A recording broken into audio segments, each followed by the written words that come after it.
Endoscopic spine surgery, আজকাল এই কথাটা খুব শোনা যায়। এখন এন্ডোস্কোপিক স্পাইন সার্জারি জিনিসটা কি?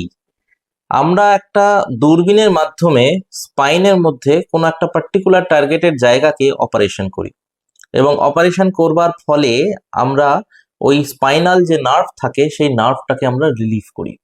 তো এই হলো এন্ডোস্কোপিক স্পাইন সার্জারি। সুবিধা কি না, খুব ছোট দুটো কেটে আমরা একটা দূরবীনের মাধ্যমে ওই অপারেশন করতে পারি। এতে যেটা হয়, আমাদের স্পাইনের যে মাসেল থাকে, যেটা আমাদের শরীরের পিছনের দিকে থাকে, এই মাসেলই আমাদের স্পাইনটাকে সোজা রাখে, ইরেক্ট রাখে। তো ওই মাসেল ড্যামেজ খুব কমে যায়, এবং ওভারঅল রক্তক্ষরণ হওয়াই বলুন বা এই বোনসে হাড়ে ড্যামেজ বলুন, এগুলো অনেক কমে যায়। ফলত পেশেন্টরা অপারেশনের দিনই আবার ব্যথা ছাড়া হাঁটাচলা করতে পারেন, এবং ইউজুয়ালি আমরা অপারেশনের পরের দিনই পেশেন্টদের ছুটি দিতে পারি বা ডিসচার্জ করতে পারি। এবং ওভারঅল আমরা যদি লং টার্ম রেজাল্ট ভাবি, এন্ডোস্কোপিক স্পাইন সার্জারির রেজাল্ট কিন্তু আজকের দিনে ওপেন স্পাইন সার্জারির মতোই বা অনেক ক্ষেত্রে তার চেয়েও ভালো।